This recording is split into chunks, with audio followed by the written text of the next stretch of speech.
rifles clicked. The soldiers trembled. And then he smiled.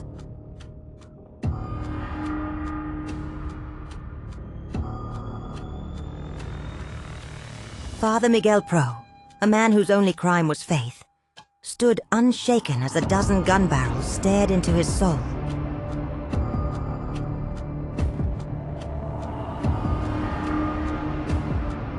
He had no blindfold, no last plea for mercy.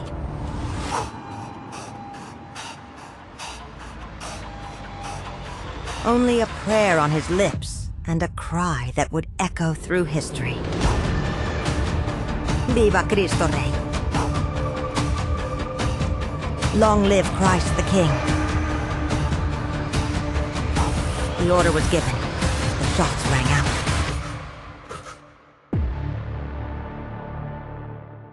But in that moment, something extraordinary happened. The government had hoped his death would be a warning. Instead, it became a rallying cry, a flame that ignited the soul of a nation.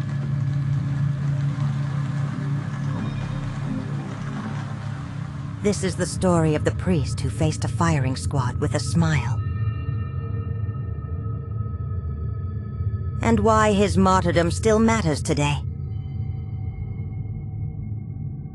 But to understand his sacrifice, we must go back to a time when being a Catholic priest in Mexico was a death sentence.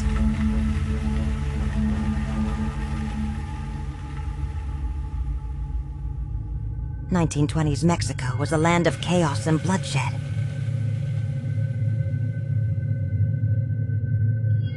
The Mexican Revolution had ended, but a new war had begun. A war against the Catholic Church.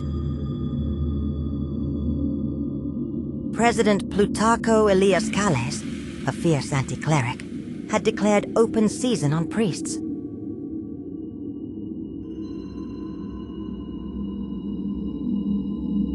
His Calles law banned public worship, seized church property, and even outlawed clerical clothing. Priests who defied him were hunted down, tortured, and executed. Churches stood empty. Masses were whispered in secret.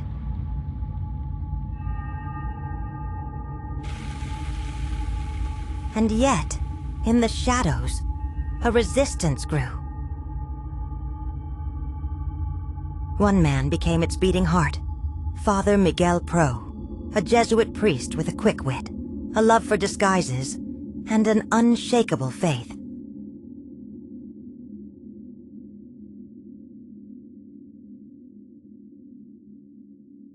He knew the risks. He knew the price.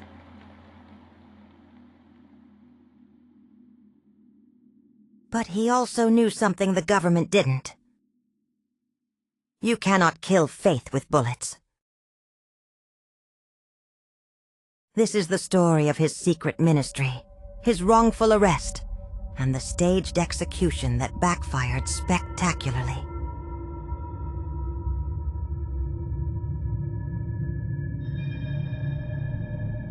But first, who was Miguel Pro before he became a martyr?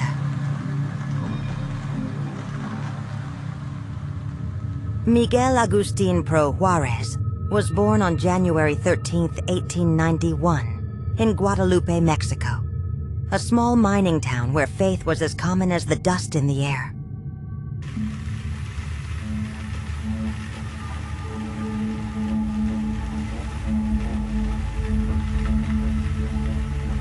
His family was devout, humble, and fiercely Catholic, a rarity in a country where anti-clerical sentiment was rising.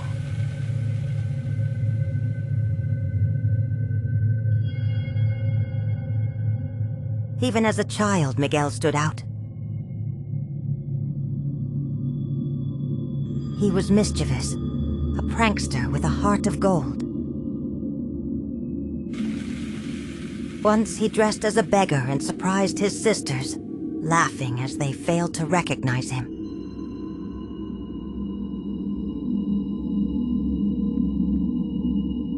Little did they know, those disguises would one day save lives.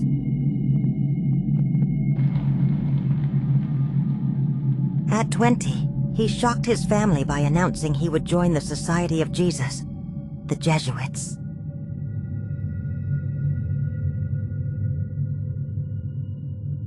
His father, a successful businessman, begged him to reconsider.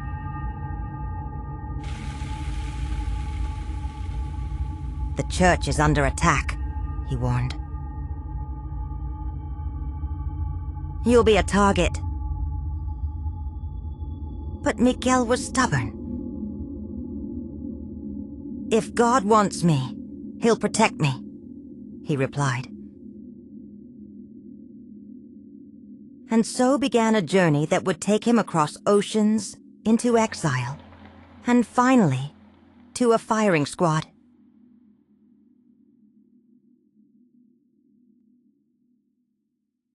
In 1914, the Mexican government cracked down on the church.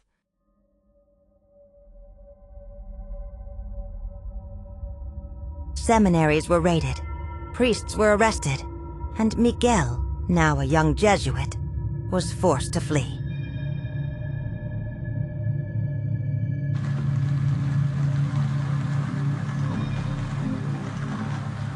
His exile took him first to Texas, where he worked as a janitor in a seminary.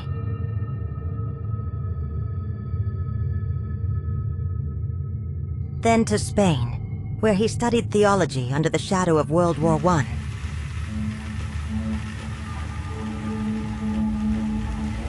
Finally to Belgium, where he was ordained in 1925.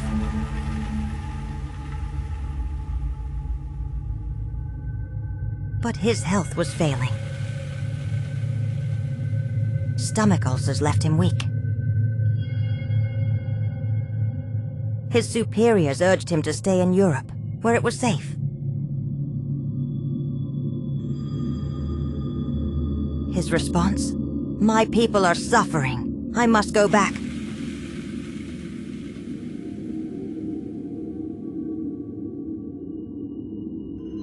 And so, in 1926, he returned to a Mexico where priests were public enemies, where a single slip could mean death.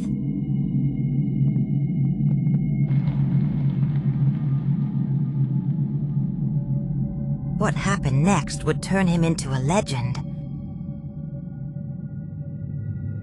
Mexico City, mid-1926.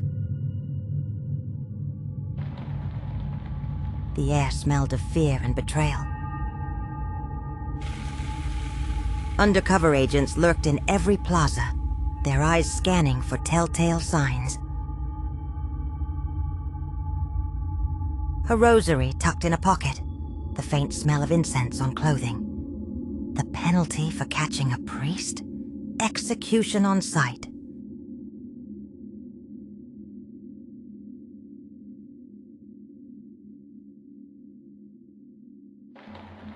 But Father Pro moved through the city like a ghost.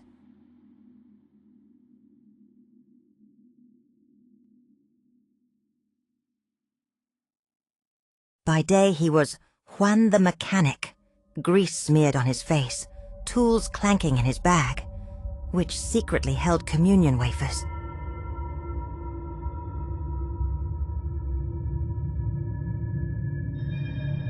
By night, Senor Ramirez, a wealthy businessman visiting sick relatives, actually administering last rites.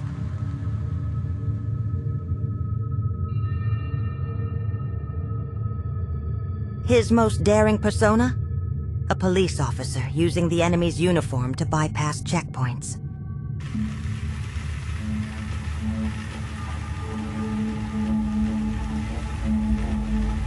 One afternoon, as he pretended to fix a car near a military barracks, an officer approached.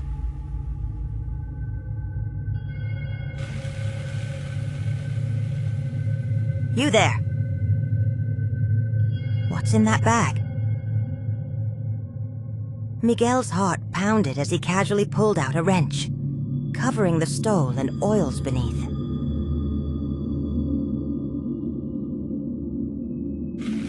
Just fixing this engine, Captain. Terrible knocking sound. The officer peered inside, then walked away. In attics and basements across Mexico City, whispers spread. Padre Pro will come tonight.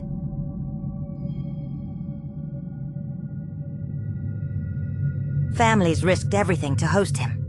One woman later recalled,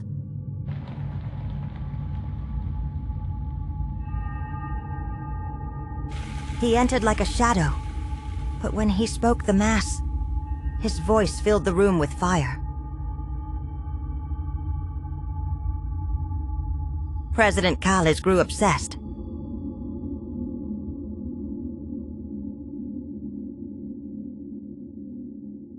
Police reports noted, subject, a so-called phantom priest. Description, unknown.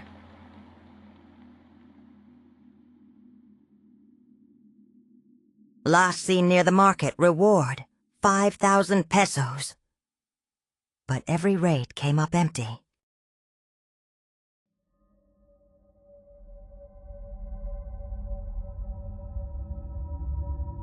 Why? Because Miguel had...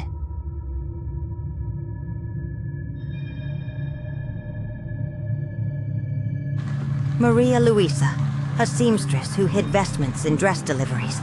The tamale vendor who passed coded messages in wrapped orders. Even a sympathetic jailer who warned him of impending sweeps.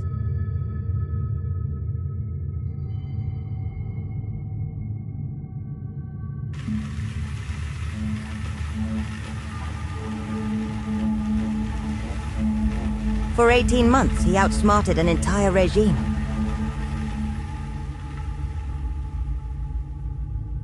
But the net was tightening. November 13th, 1927. A black Packard exploded outside a Mexico City cafe. The car of ex-President Obregón.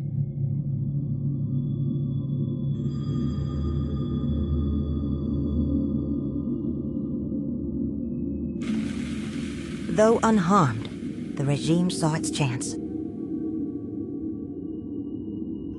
Calles' agents planted Pro's photo at the scene. Fabricated witnesses claimed they saw him fleeing. Never mind that Miguel was 20 miles away, baptizing a baby.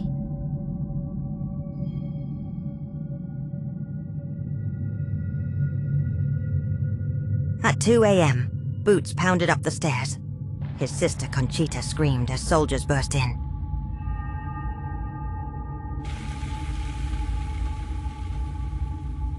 Where is the assassin priest? Where is he? Miguel stepped forward calmly. I am Father Pro, but you know I'm no bomber.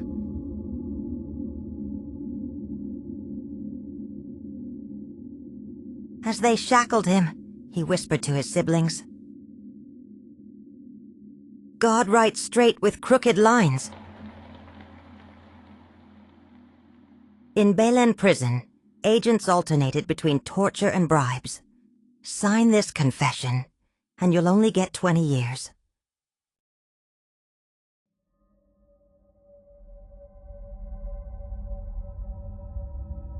Miguel's response? He sang hymns so loudly other prisoners joined in.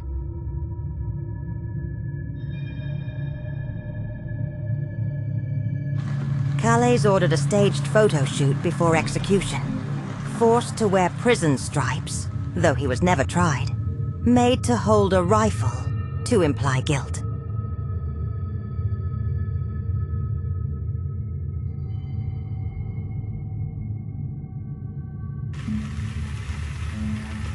Yet in every frame, Miguel smiled, turning propaganda into a portrait of defiance.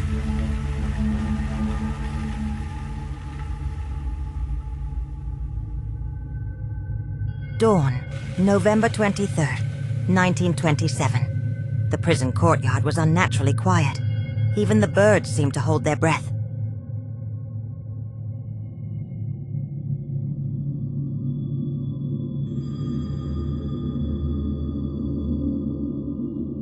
A guard offered a blindfold. Miguel refused. "I want to see heaven's gates open." He knelt to pray, then suddenly stood, spreading his arms like the crucifix over the firing squad.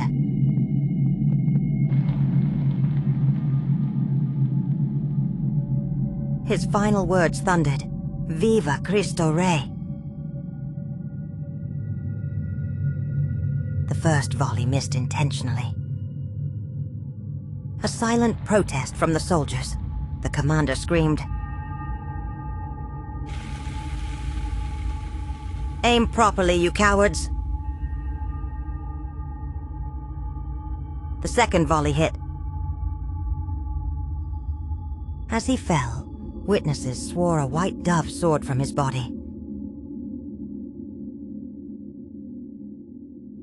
Thinking to terrorize Catholics, the regime published execution photos in every newspaper, broadcast radio bulletins calling him a traitor.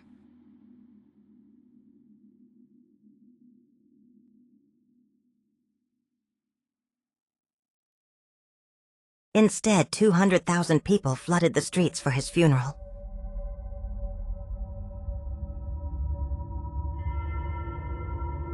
The very images meant to warn became relics. Farmers tacked them to barn walls. Mothers hid them in Bibles. And in the mountains, Cristero rebels stitched "Viva Cristo Rey" onto their flags.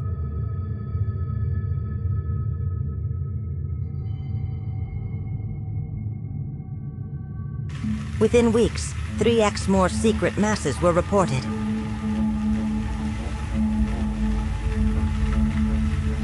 A Cristero fighter later said, "We carried his photo into battle."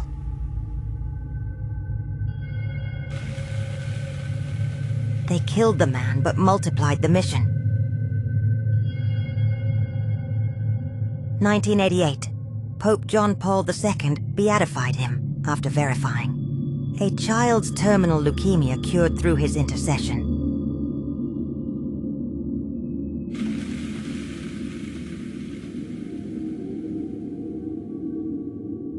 A miner survived 3 days trapped underground after praying to Pros.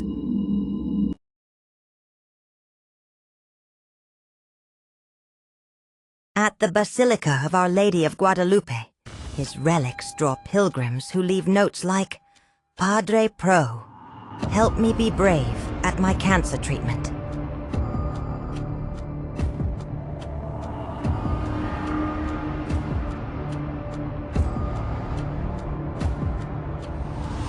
Guide my son tempted by the cartels. Father Pro's greatest miracle wasn't dodging bullets, or even his martyrdom.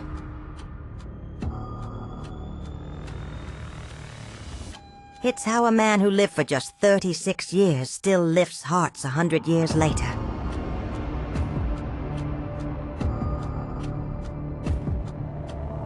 When dictators ban your faith, when illness steals your hope, when the world says, "Stay silent," remember the priest who smiled at death and made tyranny tremble with 5 words. Viva Cristo Rey.